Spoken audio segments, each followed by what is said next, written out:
아브라함이 99세 때 여호와께서 아브라함에게 나타나사 그에게 이르시되 나는 전능한 하나님이라 너는 내 앞에서 행하여 완전하라. 아멘. 기도하겠습니다. 하나님 아버지 감사합니다. 오늘도 주님의 은혜로 하루를 살아가며 이 생명의 길로 걸어가기에 부족함이 없도록 하나님 인도하여 주옵소서. 오늘 있을 모든 일정과 삶 가운데 주님 함께하여 주셔서 주님의 길로, 그 구원의 길로 우리를 인도하여 주옵소서. 이 시간 드려진 1,000번째 예물과 또 범사에 감사하여 드려진 예물을 기뻐 받아 주옵시고 하나님의 놀라운 은혜가 넘칠 수 있도록 복을 내려 주옵소서. 감사하고 거룩하신 예수님의 이름으로 기도드리옵나이다. 아멘. 창세기 말씀 가운데 이 언약이라고 하는 단어들이 등장을 합니다. 우리가 알고 있는 이 에덴 동산에서 아담과 하와가 범죄했을 때 하나님께서 그들에게 약속하신 뱀의 머리를 밟을 또 그리고 이 땅에 구원으로 오실 예수 그리스도에 대한 예표 그리고 뭐 그뿐만 아니라 그들의 이 살 길을 또 심지어 살인을 저지른 이 가인에게도 하나님은 약속을 하십니다. 그리고 우리가 유명한 노아의 홍수 이후에 무지개 언약으로 인간들과 언약을 하시죠. 오늘 본문에도 하나님은 언약을 맺으시는 장면이 나옵니다. 17장 이전에 하나님께서 일방적으로 이 맺으신 언약이 두 가지가 있는데 하나는 무지개 언약이고 또 하나는 이 저주 언약이었어요.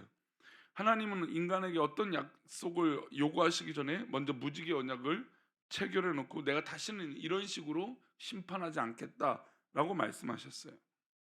그리고 쪼개어진 짐승 사이로 하나님만 지나가신 후 내가 너에게 자녀를 주지 않고 약속을 어긴다면 내가 이 짐승들처럼 쪼개어져도 좋다라고 말씀하셨어요.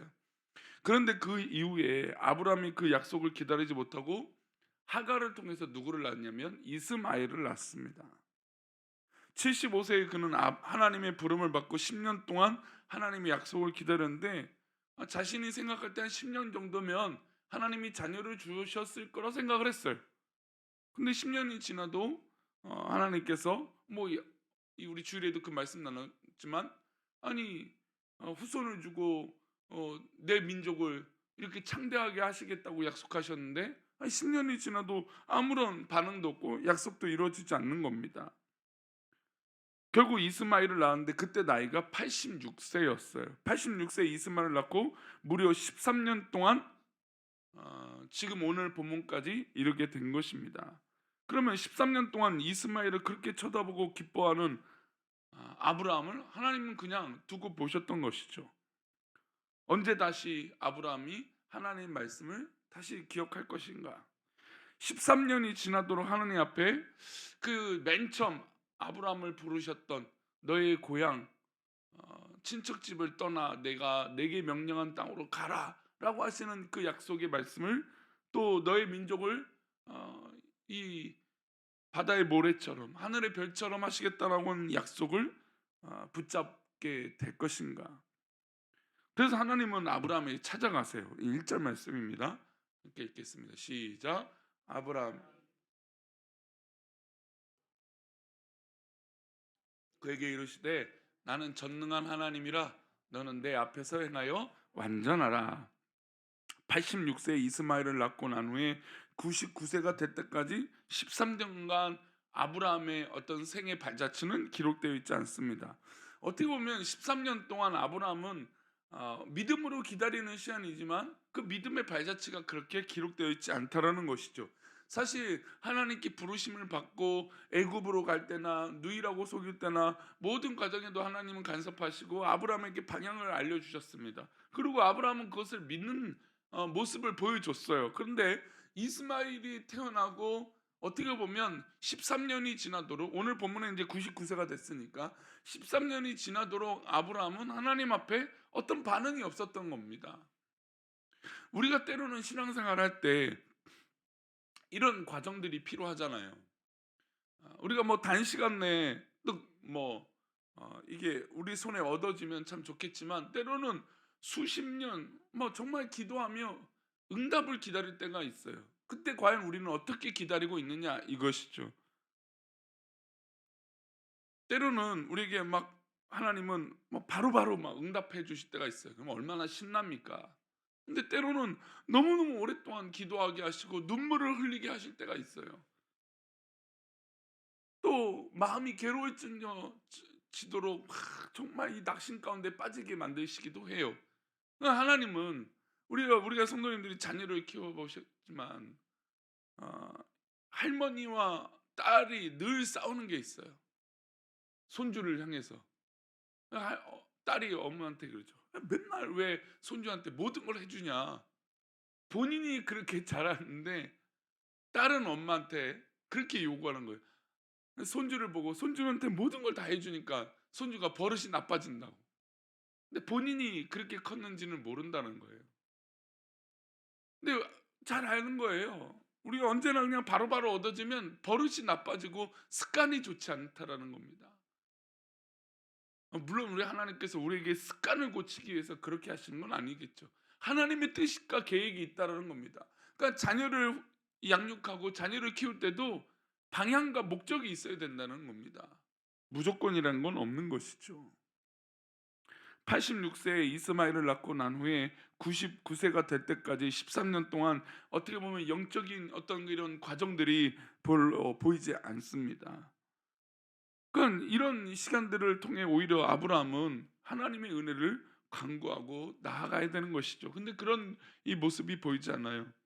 근데 1절 말씀 보면 너는 내 앞에서 완전히 행하여 완전하라. 완전하라고 하는 히브리 이 단어는 이 타밈이라고 하는 단어입니다. 그러니까 이 단어의 뜻은 겉과 속의 일치라는 단어가 바로 이 완전하는, 그러니까 완전한 삶은 이 겉에 보이는 모습과 속에 보이는 모습이 같은 사람을 말하는 거예요. 그러니까 하나님의 요구는 겉과 속이 같아라라는 것이에요. 외적인 모습으로 할례 언약을 하나님께서 요구하세요. 우리 10절 말씀입니다. 10절 말씀 읽어봅니다. 시작. 너희 중 남자는 다 할례를 받으라. 이것이 나와 너희와 너희 후손 사이에 지킬 내 언약이라. 할례를 하나님이 요구하셨습니다. 할례의 언약의 핵심은 11절이에요. 11절 말씀 이어서 또 보겠습니다. 함께 읽겠습니다. 너희는 포피를 베어라. 이것이 나와 너희 사이의 언약의 표징이라. 베어라, 즉 베는 것이 할례 언약의 핵심입니다. 겉사람과 속사람의 일치를 위해서 우리가 해야 될 것은 매일같이 잘라내는 것이에요. 잘라내면 쓰립니다. 아파요. 그러니까 믿음의 과정 가운데 이런 과정이 우리 가운데 필요하다는 겁니다. 하나님 앞에 우리의 잘못되고 우리의 겉사람과 속사람이 일치되지 못한 것을 잘라내야 돼요. 말만 번지를 하는 게 아닙니다. 하나님 앞에 믿음으로 내 속과 겉이 하나가 되어질 수 있도록 우리의 삶은 날마다 배워내는 거예요. 이 할례의 언약은 바로 이것이 의미가 있는 것입니다. 내 살을 잘라내서 그 아픔을 느낄 때마다 또 그것을 볼 때마다 하나님의 언약을 기억해야 되는 겁니다. 내 죄악을, 내 인간된 모습을 잘라내야 되는 것이다. 우리가 그런 의미로 회개하는 건 아니겠습니까? 내가 무엇을 잘라내야 하는지 살펴봐야 됩니다. 내 겉과 속사람의 일치를 위해서 나는 무엇으로 결단을 해야 하는가? 결단은 묶는 것이 아니라 잘라내는 것입니다. 죄의 싹스를 아예 잘라내는 것이 결단이고 하나님과 관계를 막고 있는 것을 잘라내는 것입니다. 할례 언약은 바로 이런 의미가 있는 것이죠. 그래서 하나님은 말로 하지 않으시고 내 살에 새겨라라고 말씀하세요. 우리 13절의 말씀 보겠습니다. 함께 읽겠습니다. 너희 집에서 난 자든지 너희 돈으로 산 자든지 할례를 받아야 하리니 이에 내 언약이 너희 살에 있어 영원한 언약이 되려니와. 언약을 살에 새기는 것입니다. 그 살을 볼 때마다 내가 잘라내야 할 것이 무엇이 있는지 살펴야 되는 것이죠. 그런데 이스라엘 백성들은 지금 현재로 보면 그냥 살에 새기는 거, 잘라내는 행위만 하고 있어요. 그 의미가 무엇인지 깊이 묵상하지 못하고 있다는 겁니다. 할례를 받았다는 것은 나와 하나님 사이에서 언약이 체결했다고 그냥 그렇게 잘라내면 착각만 하는 거예요. 그러나 겉사람과 속사람이 정말 동일하게 되기 위해서는, 완전해지기 위해서는 내 죄악된 모습을 다 잘라내야 된다는 것을 기억해야 됩니다. 사례만 받지 말고 내 마음에 자라나는 죄악의 싹을 잘라내야 됩니다. 하나님께서 바라는 할례는 바로 이것입니다. 우리는 영적인 할례를 받았습니다. 십자가의 은혜로 영적인 할례를 받은 것이 바로 우리죠. 우리가 영적인 할례를 받았다면 날마다 저 십자가를 바라보면 오늘도 내 싹에, 내 이 인간적으로 하나님 앞에 불충하고 바로 서지 못한 것들을 잘라내야 될 줄 믿습니다. 왜 예수님이 저 십자가에 달려 죽으셨습니까? 다시는 우리가 죄의 종이 되지 않도록 하시는 것 아닙니까? 그러니 우리는 저 십자가를 볼 때마다 내 속사람과 겉사람이 같아지도록 하나님 앞에 바로 서야 될 줄 믿습니다. 사례만 받지 말고 내 마음에 자라는 죄악의 삭을 잘라내야 됩니다. 어떻게 보면 하나님은 결국에 이스마엘을 어떻게 하셨습니까? 그 가정에서 쫓아내셨습니다. 물론 그렇다고 이스마엘을 쫓아내셨다고 해서 이스마엘을 저주의 길로 빠지게 하지 않으셨어요. 그의 길도 축복하셨습니다. 중요한 건 하나님의 계획은 이스마엘이 아니었다라는 거죠. 인간의 방법이 아니었다라는 겁니다. 결국 100세 때 하나님께서 허락하신 이삭을 통하여 그의 민족을 번성케 하시는 놀라운 은혜를 허락하셨다는 것을 기억합니다. 우리는 그 찰나의 순간을 견디면 되는 거예요. 아니, 잘 견뎠다가 왜 잘 참고 잘 나아가다가 왜 한 번에 무너집니까? 그러지 말고 끝까지 내 속사람과 겉사람이 완전해지도록 하나님 앞에 오늘 하루도 살아가는 믿음의 결단이 있기를 축복합니다. 그리고 영적인 할례를 받은 우리가 저 십자가를 바라볼 때마다 정말 믿음으로 결단하고 믿음으로 끊어내고 믿음으로 잘라내는 그런 은혜가 우리 가운데 있기를 축원합니다. 기도하겠습니다.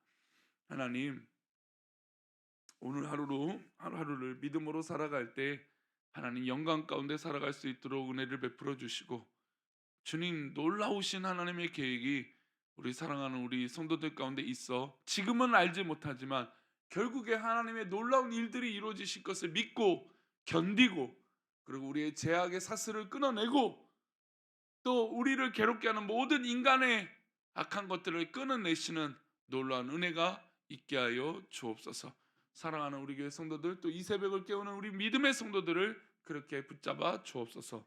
감사하고 거룩하신 예수님의 이름으로 기도올리옵나이다. 아멘. 하늘에 계신 우리 아버지, 이름이 거룩히 여김을 받으시오며 나라의 마옵신 뜻이 하늘에서 이룬 것 같이 땅에서도 이루어지이다. 오늘날 우리에게 일용할 양식을 주옵시고 우리가 우리에게 죄 지은 자를 사하여 준 것 같이 우리 죄를 사하여 주옵시고 우리를 시험에 들게 하지 마옵시고 다만 악에서 구하옵소서. 대개 나라와 권세와 영광이 아버지께 영원히 있사옵나이다. 아멘.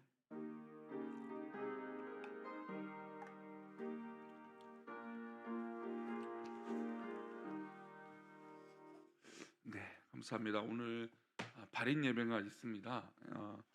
그래서 교회에서 출발은 6시 한 50분, 55분엔 출발해야 됩니다. 그래서 우리 차량으로 돌아가시는 분은 한 예배를 마치고 한 5분 정도 후에 돌아가시면 되겠습니다. 일정을 위해서 기도해 주시고 또 기도 받으실 분은 앞으로 오시면 되겠습니다. 우리 기도하시고 각자 돌아가시도록 하겠습니다. 기도합니다.